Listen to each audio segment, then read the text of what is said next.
Thanks for joining us on the Activate and Illuminate podcast with Mel. I'm your host, Mel, and together we are going to be hearing some stories of ordinary people doing a little bit of extraordinary things. Now, whether they've pushed their bodies to extremes, whether they've had personal challenges that they've overcome, you're going to want to hear their stories. So I will say, stay tuned to the end. That's where we ask some of the juiciest questions. And I would also invite you to like, share, and subscribe to anywhere that you listen to your podcasts. I would also invite you to join up for our newsletter on activateandilluminate.com. Thanks for listening, guys.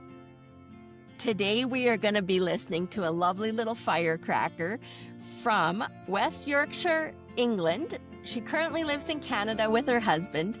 However, she is a self-taught boudoir and personal branding photographer.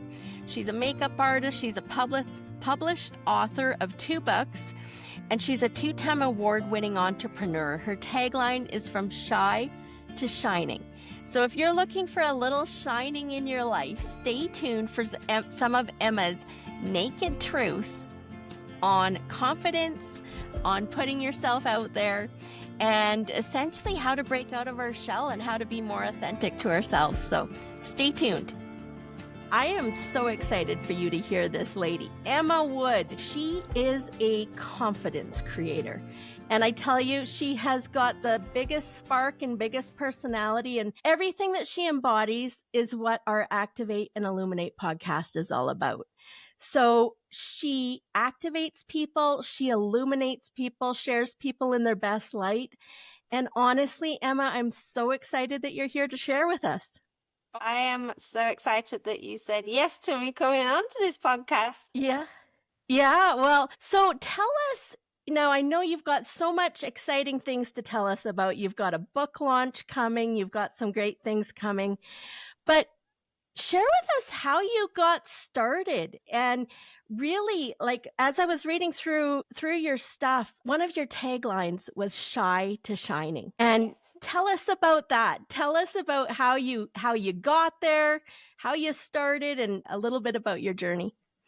Yeah, so once upon a time, believe it or not, I was actually a really quiet girl. And I put that down to my school days, being ridiculed, tormented, laughed at for really anything. I didn't have one particular bully as such. It was just really anyone that fancied a go, so to speak. I would get laughed at or, bullied for the way I spoke, even though I was at school with people from my area. I spoke different, apparently. I got laughed at for what I wore, even though we were all wearing the same uniform. It doesn't even make sense to me. So yeah, all of these things just they weren't huge things, but they piled up. And they piled up. And even my friends sometimes would forget to meet me at lunch. And I finally or eventually got comfortable with really just being by myself. And if I did ever spend time with them, I always felt like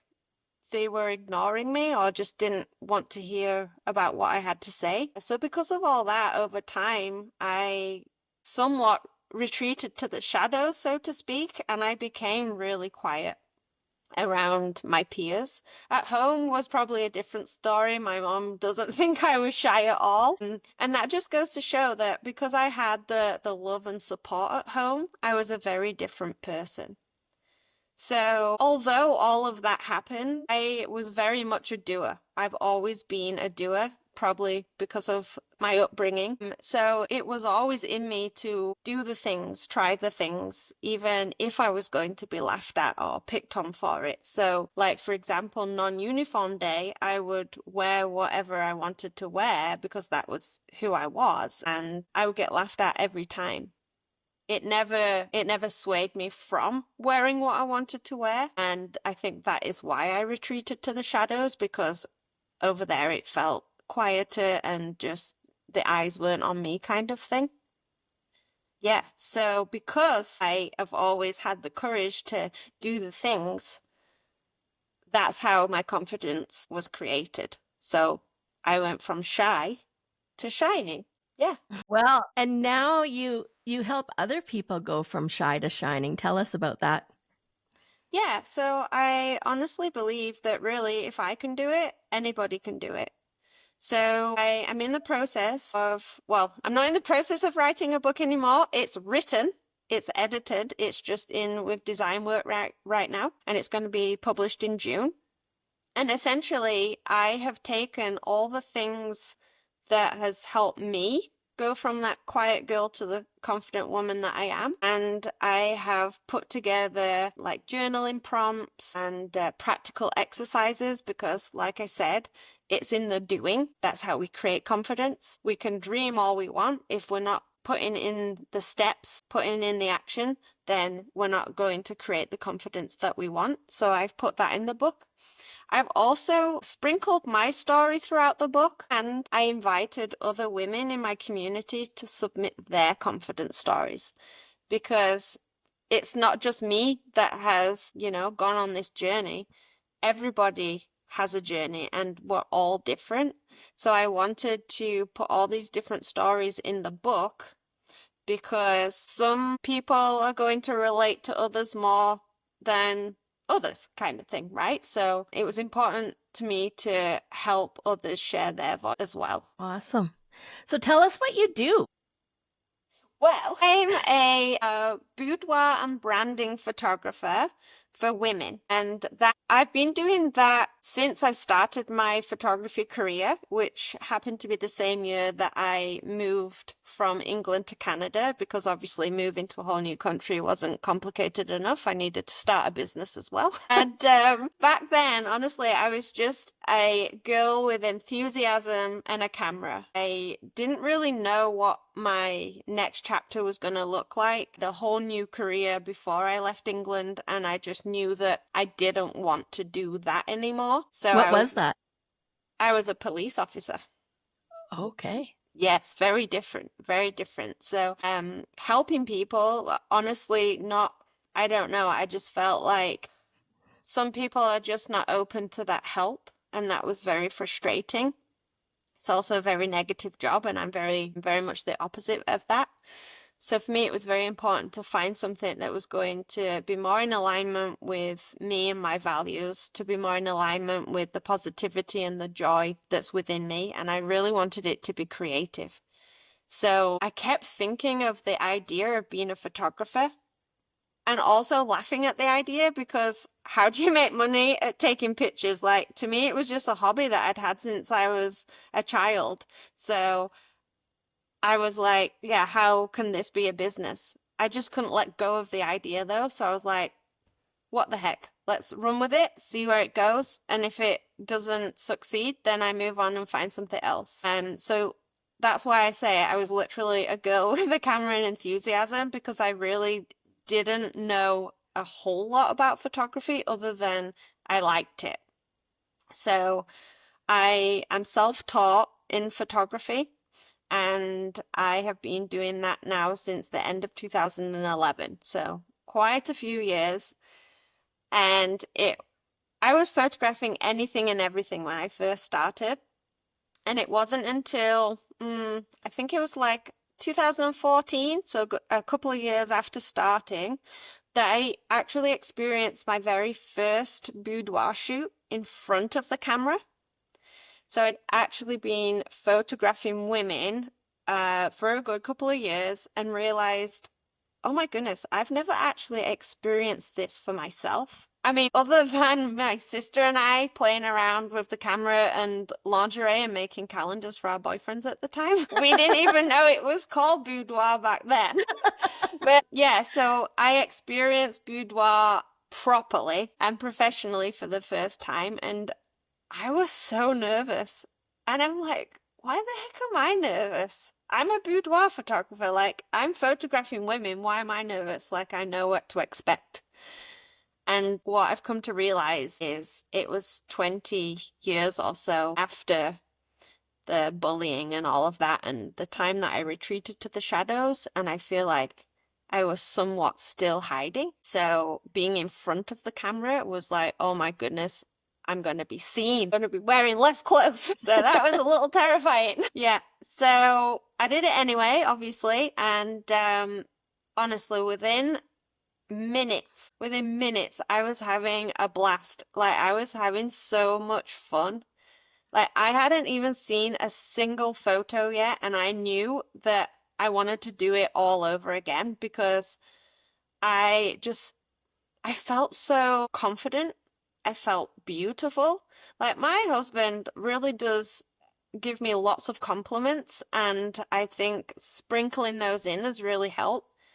But holy, that boudoir shoot was like the, I don't know, the turning point. I think the turning point for me to be like, I can be confident. I just have to keep doing these things, putting myself out there and having the courage to try things that are scary.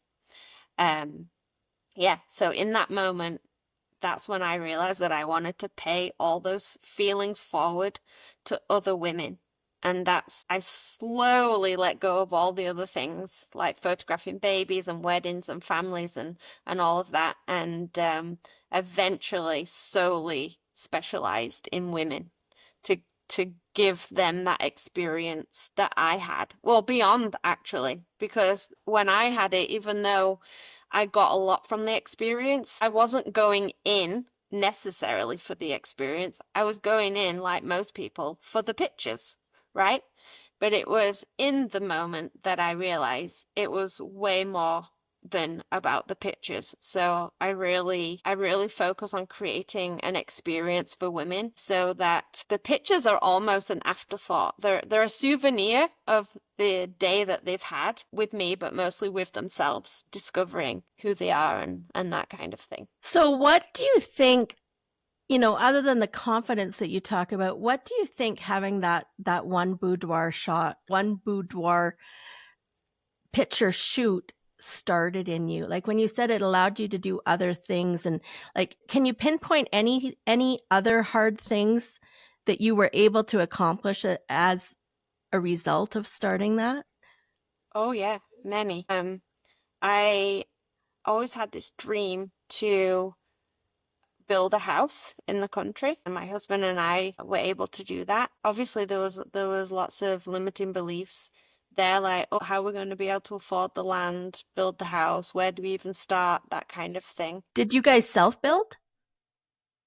No, we did hire a builder, but even that process, like which builder do you choose? Like how can we trust that they're going to do that? Just things like that. It's way Yeah. easier to just move into a house that's already there. So definitely things like that. And then obviously that happened. So then that was like another building block of confidence. Like we had a dream, we had the courage to follow through in it. It happened.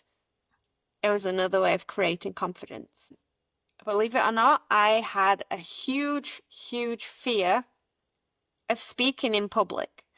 Like, I am not kidding when I tell you that it was probably 8 years ago now, that I attended my very first networking group. And I could barely stand up and say my own name.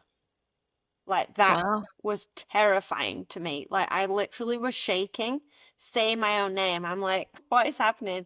I know my name better than anyone else. Why is this so terrifying? And again, it's because I was being seen and I was being heard. And what's really funny is because that never happened to me as a child, I have a need for that. I also have a fear for that. So it's important for me to work through it. And I did. I thought, okay, this is scary, so I'm going to do it and I'm going to do it and I'm going to keep doing it until it's not scary anymore. So going on my very first podcast was scary. And now I've been on lots of podcasts.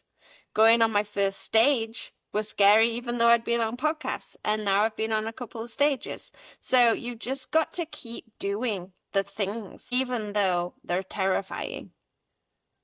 Yeah, that is great advice for anybody doing anything, I think. So tell us you've been a police officer in the UK, so I'm sure you've done some hard things, but what is the hardest thing that you've gone through? Oh my goodness. I'm going to say supporting my husband through his mental health journey. Was he a police officer as well?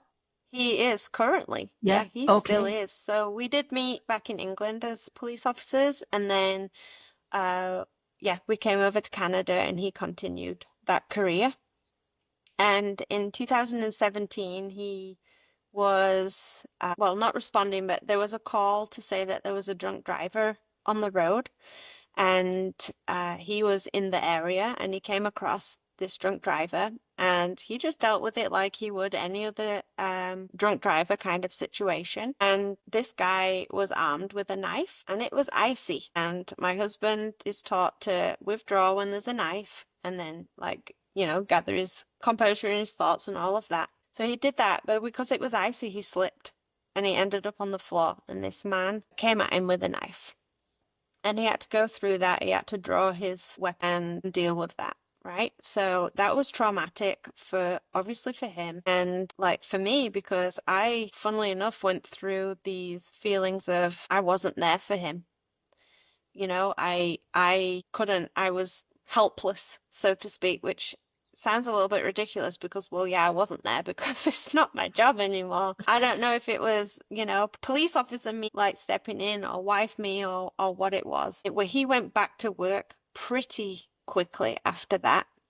He's like, no, I'm fine, I'm fine. And then a few years after that, I think things just stemmed from that and piled up and piled up and piled up because as police officers, you know, they deal with a lot of things that we don't get to see. I was a police officer for 6 years, but that was like 14 years ago. I've almost forgotten what it was like. And so a lot of people don't deal with this stuff day in, day out like he does.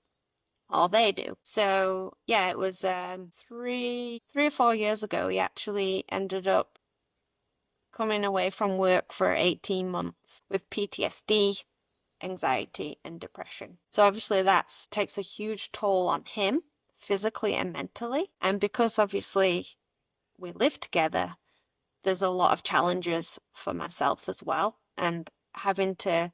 This episode brought to you by protandemcanada.lifevantage.com. What if you could turn on your body to work like it was supposed to? What if you could have it remember how to handle toxins, stress, and the environment like it used to when you were young? What if it worked for your pets too? What if this is not about supplementing something that is missing, but activating something that has gone dormant? About actually turning on your body to make these things again. Learn how to activate your body now. Check us out, protandemcanada.lifevantage.com. I guess feeling like I have to be on it, like supportive 24/7, patient 24/7. Like my thoughts, feelings, and needs get put on the back burner because he's like really struggling, right? So I would say that was probably one of the hardest things, and trying to stay on top of me, like my self-care, my self-love, without being selfish and still being there for him. So that was a challenge for sure. What do you say you've pushed past some other fears? What is there anything right now that strikes you as being a fear in your life? I fear... It's funny you should say this actually, because I recently just went through a personal development program. It was a 3-day, very intense course, so to speak. And we talked through our fears and challenged our fears and I guess found what our fears were. So I've been really working hard on letting go of them and seeing them more as a challenge rather than a fear, like facing my fears. Like obviously we know that our bodies protect us from actual danger. Our mind just doesn't always know the difference between a real one and a false one. So just kind of acknowledging that and be like, okay, is this a real one? Like, where does this come from? So, I mean, as a simple one that I think a lot of people have, a fear of spiders. That was really huge for me. I could probably run a marathon away from a spider. It was, yeah, no thank you. And I have thought to myself, well, this is really ridiculous. We live in Canada. I don't think there's any spiders in Canada that are really going to harm us like they would in Australia. Hence why I'm in Canada and not Australia. That was one of the reasons. But yeah, so it was kind of just asking myself that question, is this real? Like, how is this fear serving me? And then working through that. So a big one for me that I'm currently working through is a fear of failure. So I am very much an overachiever, a perfectionist.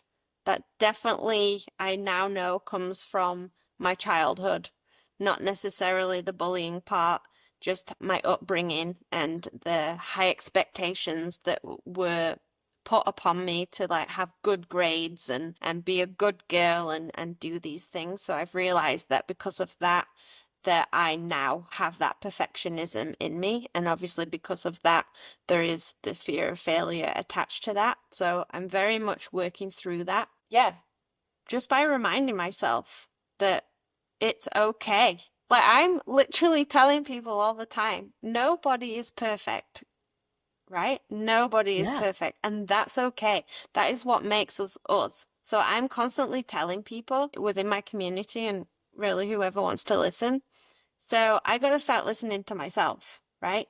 Letting go of that perfection. And it can come up in all sorts of areas within life. So even though I've consciously been working on that since 2018, I can tell you exactly. I realized a couple of weeks ago, going through this personal development weekend, that I attach perfection to different things that I didn't even realize was really tied to perfection.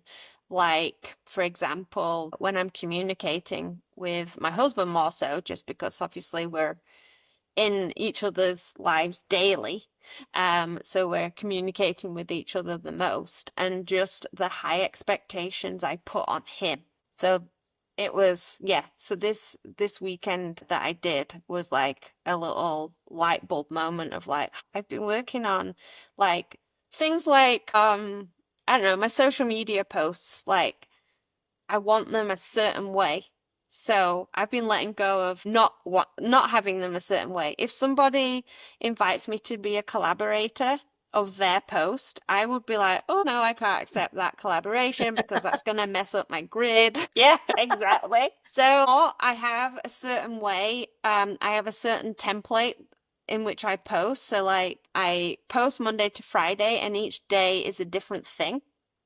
And so I've been challenging myself to switch it just like on the day. So like I already have my plan Monday to Friday and we're on Tuesday. So Tuesday would mean I'm posting about boudoir and I'm like, I'm going to be a rebel and I'm going to post about my book launch instead. Right. So just doing those little things. And then I will sit there and I'll look at my Instagram grid and I'll sit and look at it until I have that feeling of, you know what, that doesn't matter. Who the heck is going to notice other than me? Like literally nobody. So it's just practicing those little things and practicing the easy things first, and then moving on to, you know, you're gonna have more confidence to work on the harder things after that. So, would you be comfortable sharing what program that it is that you're doing? Yeah, so it's the Integrity Seminars program. Right? So some people may have heard of that. I'm not sure. I had heard of it from a good friend of mine, Holly Penny. She took it a few years ago.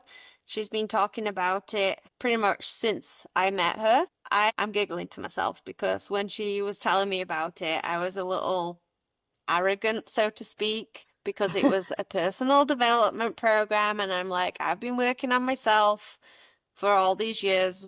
Like, what new thing am I going to learn about myself? So I was like, oh yeah, sounds good. And then I moved on and didn't even look at it. And then I attended an event in January and the owner of the business was there on stage and she was speaking to it and she offered us a free ticket.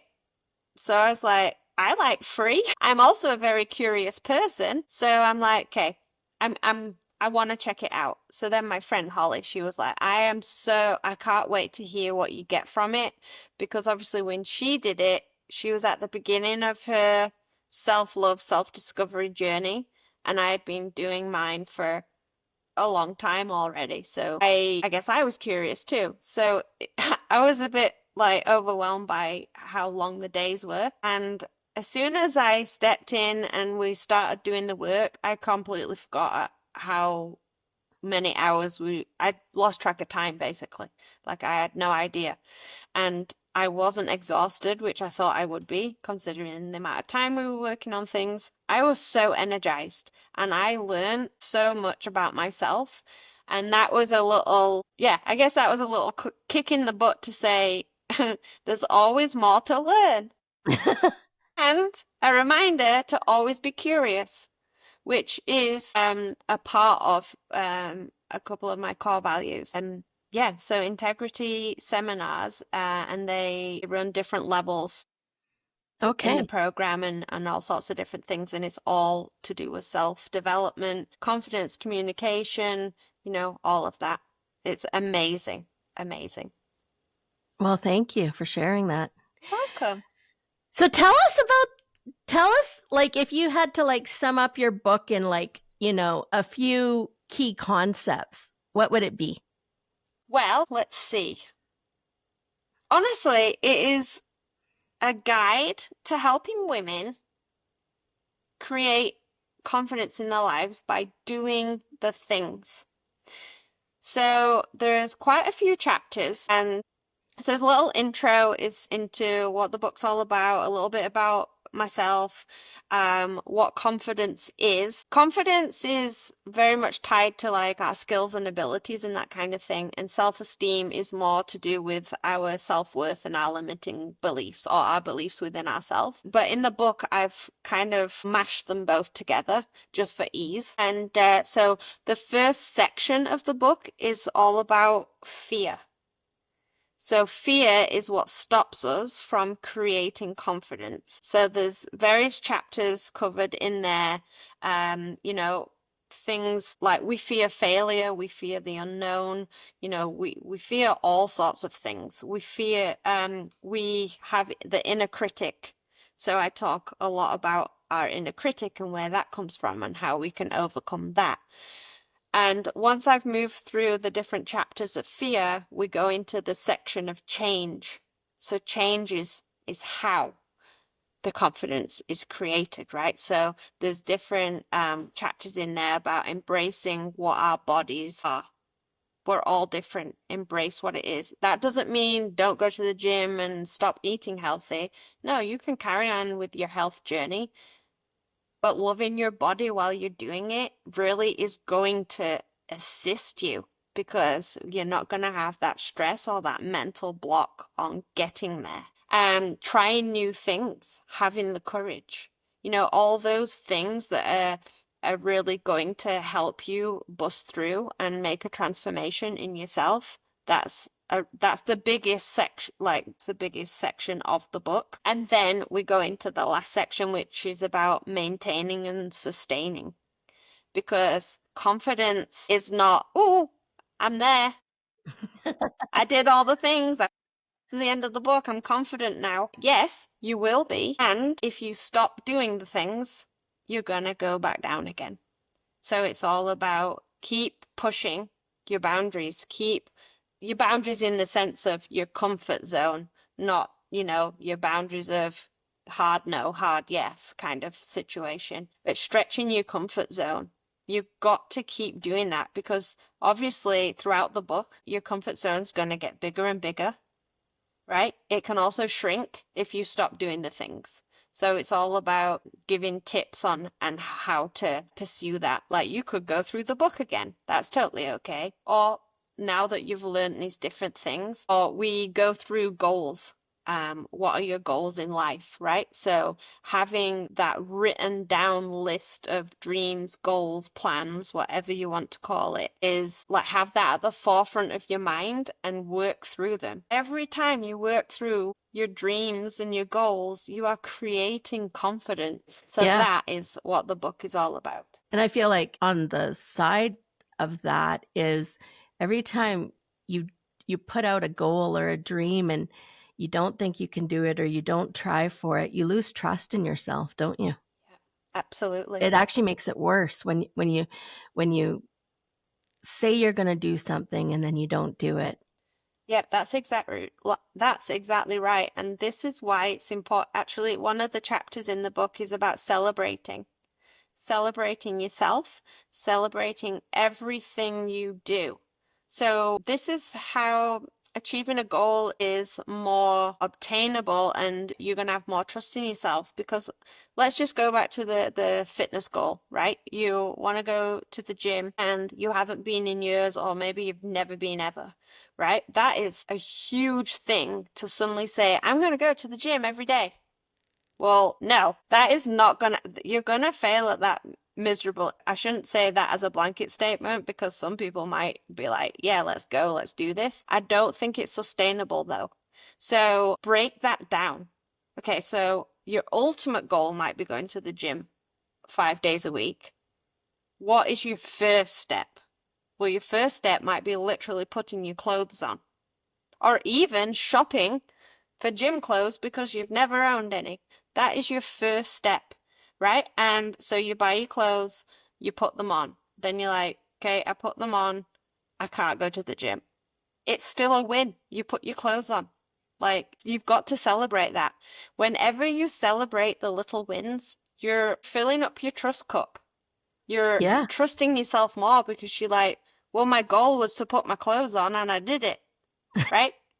Yeah. My goal is to tie my shoelaces and get in the car with my packed gym bag. I did it, right?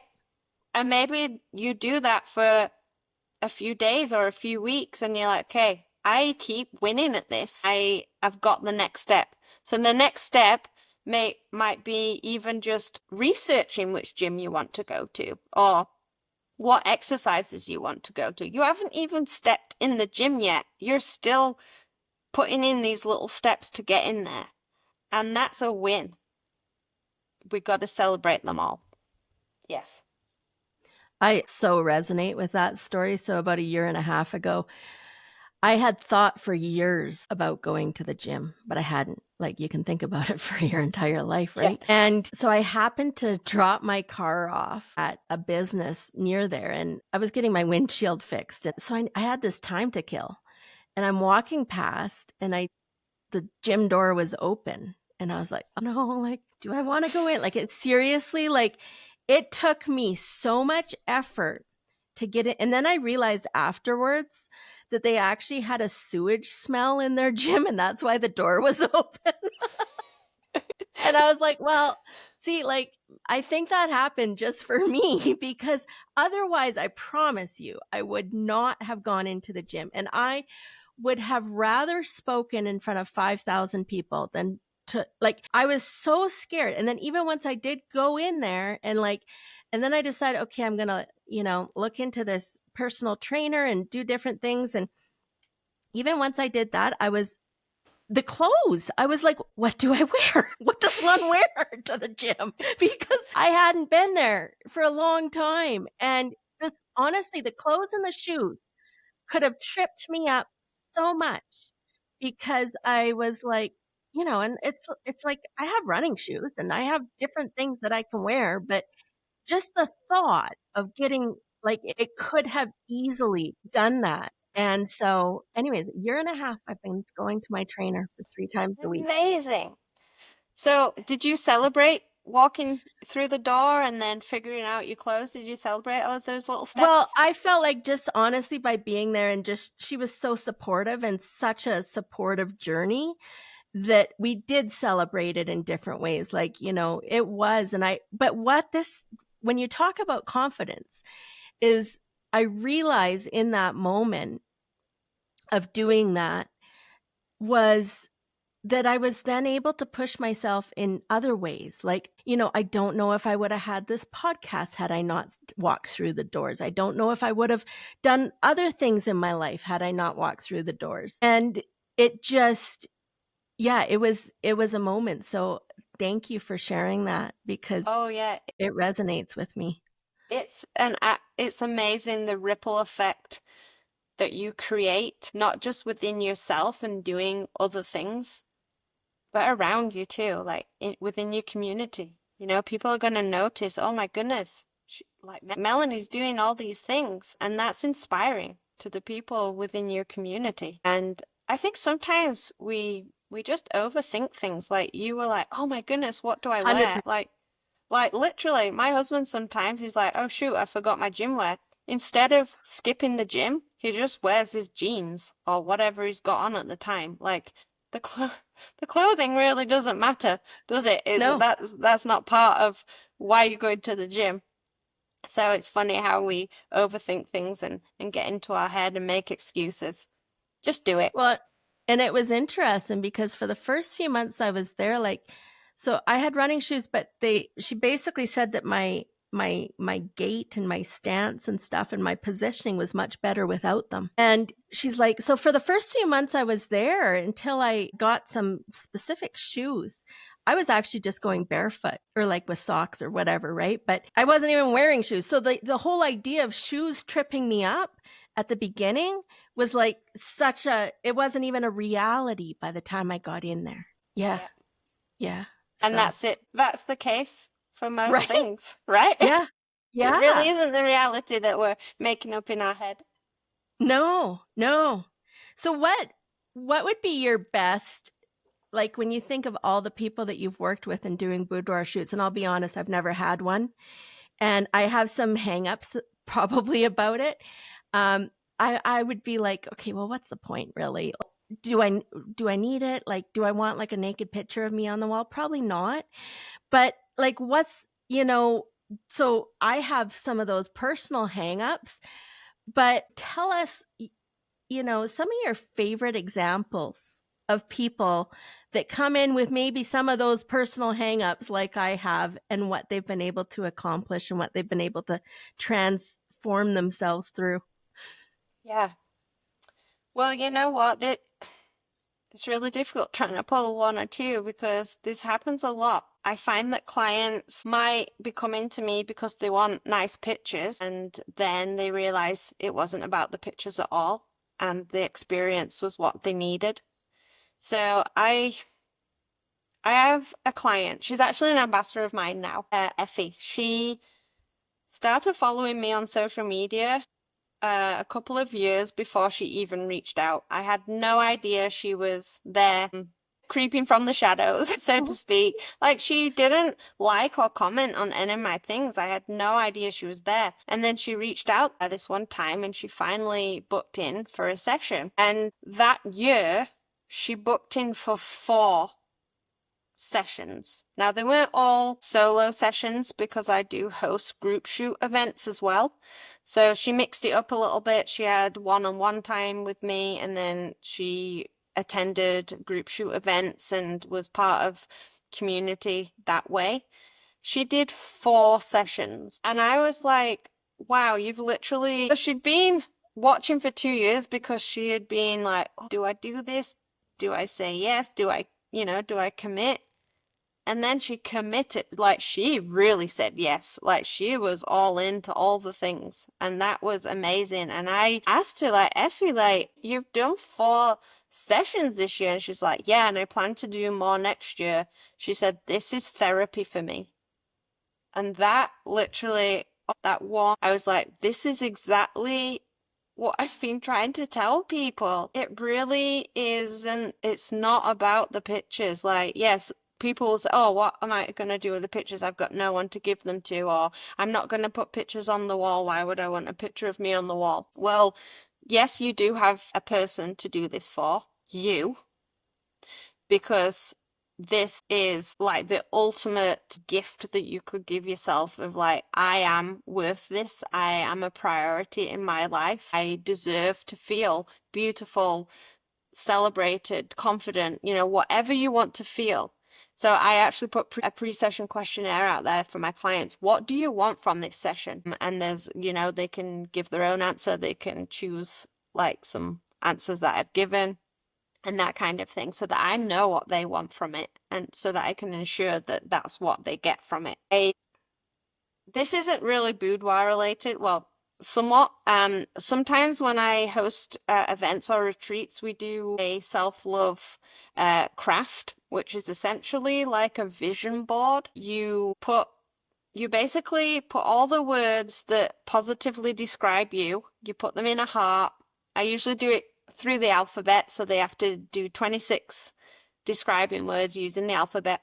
we put them in the heart, and then we surround the heart with pictures of you. So it could be baby you, toddler you, teenager you, no makeup, full on glam, bride you, mother you, like all the versions of you, whether you feel your best or not, because it's still you. No matter where you are in life and what you look like, it's still you, and that's worth celebrating. So I did this for myself before I led others through it. And what was really funny was I share it on like with anybody at first because I felt a little vain about it. And then I thought, well, actually, it came to me when I was finding a place to put this. I was like, where do I put pictures of me on the, like, there's a lot of pictures of me all there. Where do I put this? So anyway, there was a hook, a picture hook in my bedroom that was waiting for something. I thought, well, I'll put it there for now until I figure out where to put it. Every morning for a few weeks, however long it was there, I woke up and it was the first thing I saw.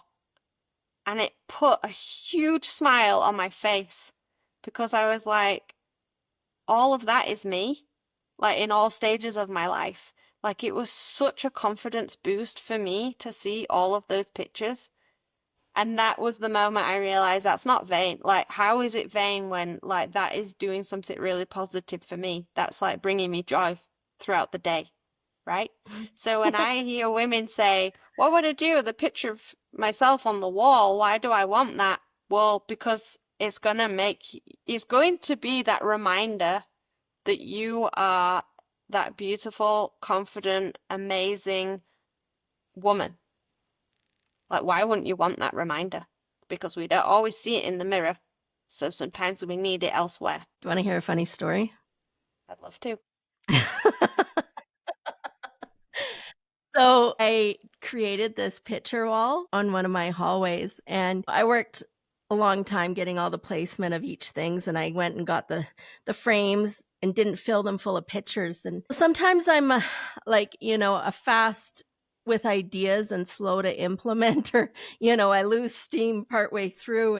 And so anyways, I created this whole picture wall, and it was all these, and then inside was like, the standard stock photos of like all these pictures, right? And it was up there for quite a while. And my daughter, one time I came home and she'd had enough of this picture wall, and she decided to put she just went to the computer and printed out pictures of Dr. Phil and Steve Harvey and some other people and put them up there on what would be our family picture wall. Anyways, so now it's just so funny. People come over and they're like, oh, it's still just, and it's like, now it's like it's like all this empty pictures of like the stock telephone booth or the stock whatever and Dr. Phil. Brilliant. Anyways, I need to do it. I need to fill them with real photos because she's getting married in June and I'll have a lot of people looking. Anyways. Yeah, Dr. Phil. We don't need Dr. Phil on our family wall anymore. It's time. Yeah. So now I had a question and I was going to wait till the end, but I'm going to ask it right now.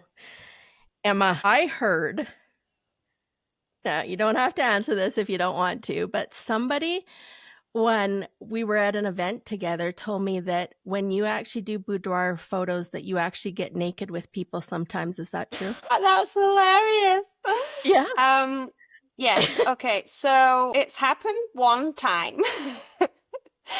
And I did it to help my clients. So it was actually a group shoot. So every year for the last 4 or 5 years, I've hosted what I call Bare Your Bum. So it's a Bare Your Bum group shoot. So everybody is naked, right? So every year I find a new location for this to happen. So a couple of times it's happened on my acreage because obviously that's nice and private. And then a couple of years running, it's been down on the nudist beach down in Devon. So it was the last one I did, and I had a couple of real, like, bravo to the ladies for saying yes. And then they got to the beach. It was time to take the clothes off, and they were like, what the hell have I done? Why have I said yes to this? My gosh. So we were having a little moment. She's like, I'm really, really nervous. And I had not even really thought about this. And in that moment when she said, Emma, I'm really nervous, and I said, what's more awkward than a photographer doing all her funny crouches and squatting with no clothes on? And she was like, you're getting naked? I was like, well, we're on a nudist beach. I guess so. It literally just came out, and I was like, oh, shoot, now I've said that, I best do it. So, yeah, I took my clothes off, and she was like, well, now I feel better. So she took her clothes off and didn't think anything about it. So, yes, I am very willing to get naked if it makes my clients feel more comfortable. Well, good to know. You can put that on your marketing board. Yeah, I should. Yeah. Actually, it's in my magazine. I don't have it to hand, but not my magazine. I am published in a magazine, and it's actually a nudist magazine. And Okay. my story is shared in there, and they posted a picture of me naked taking pictures of a naked person. Okay. Yeah. Okay. Awesome. So you don't do that regularly. Like if I show up to your house, you're not going to be naked? No, only if you want me to be. I don't know that it would be comforting if I open the door naked. That might be a little strange. Yeah, it has come up in conversation in my studio before when because not everybody gets completely naked in my studio either. It's very much I want you to be comfortable. I also want you to stretch your comfort zone and be comfortable doing so. So we'll have a conversation about what does that look like. Because sometimes stepping in front of the camera is the stretch, right? Because people are afraid to do that. They've never done that before, right? So that's the stretch. So if I was like, oh, you have to get naked, they're like, no, thanks. Right? But if someone's comfortable with being in front of the camera and it's just the body image factor to it all, then we'll have a conversation, about how bodies are different and it's to be embraced. And really, these pictures are for you. Like, I know I have a lot of pictures on my website and my social media. That's at the consent of my clients. I don't put them on, I don't make it mandatory, which I think is also somewhat unusual because some photographers make it mandatory that they have to be allowed to use their images. I'm like, no, I want you to feel as free and comfortable to be yourself as possible without that fear of, oh my goodness, I'm going to be seen. You're going to be seen by me, and you're going to be seen by you. And then it's up to you who else you're seen by. That could be nobody, that could be everybody. That's totally up to you, right? So yeah, we talk about that, and I'll say, if you're wanting to stretch your comfort zone and that looks like getting completely naked, then I'm going to invite you to challenge yourself to do that. If you need a little extra comfort and you need me to get naked too, or just in my lingerie or whatever, then I'll talk about that as well, because some people might want that. I want my clients to be comfortable, whatever that looks like to them. Well, I learned there was a nudist beach in Devon. Yeah. I didn't know that. Yep. Yeah. Okay. It's on the river. So it's kind of funny because it is the signs along the trail that says, you're about to enter a nudist area. Anybody can walk along there. You don't have to be nude to be there. And also, it's the river. So people kayak past there, they river float past there. And yeah, so it's interesting because you can be completely naked and you have some spectators floating by. Okay. Yeah. Yeah. Well, I grew up on Shoe Shop Lake, and, I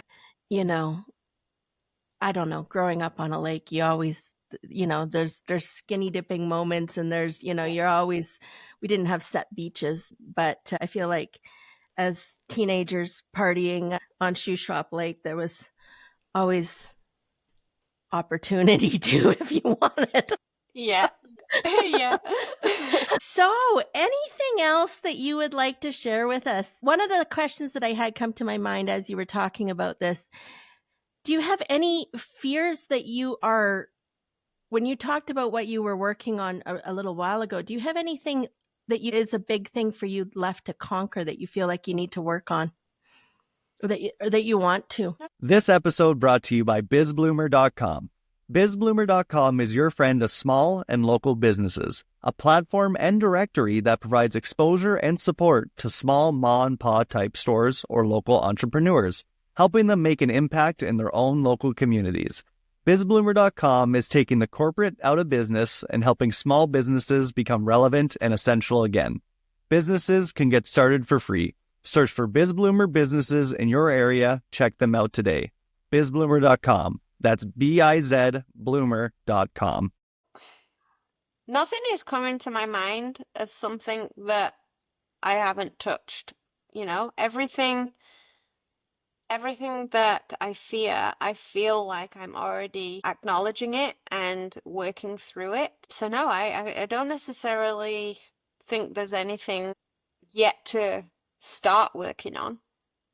Unless there's anything like super deep that hasn't been uncovered yet. And this is what the Integrity Seminars, their program is all about, uncovering that. So as I go through more of those levels, there may be things that I'm like, oh yeah, I guess that's come up, so I'll work on that.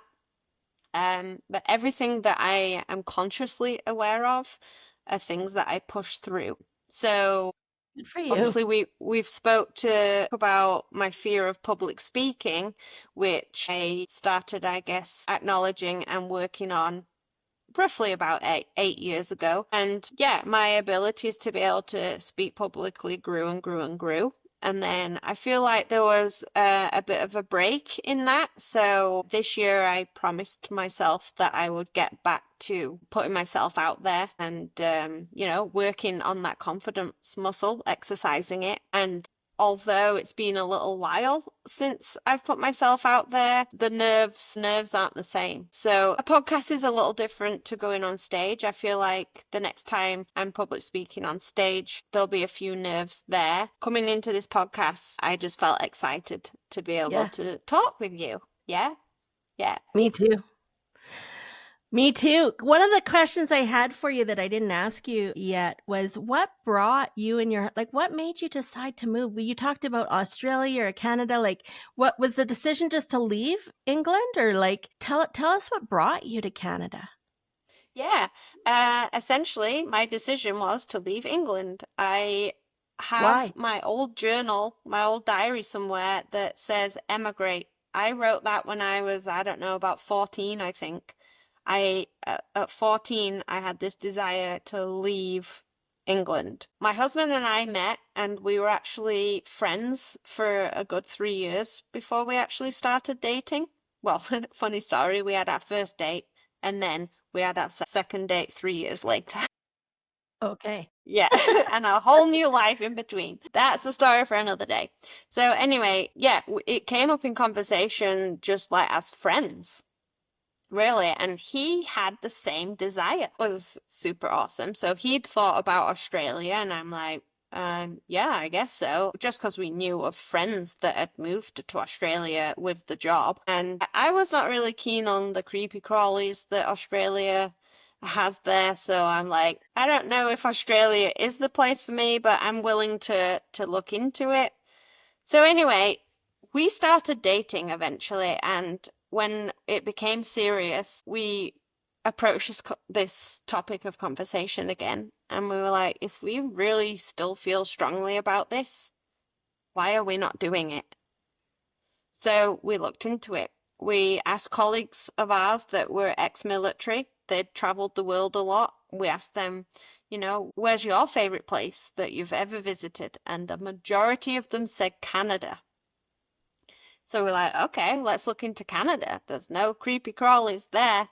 Scary ones anyways. There's bears and cougars, but oh well, at least I can see them. So yeah, we looked into it, and it really did seem like it fit our lifestyle and personality the most, and there was various other things that drew us in.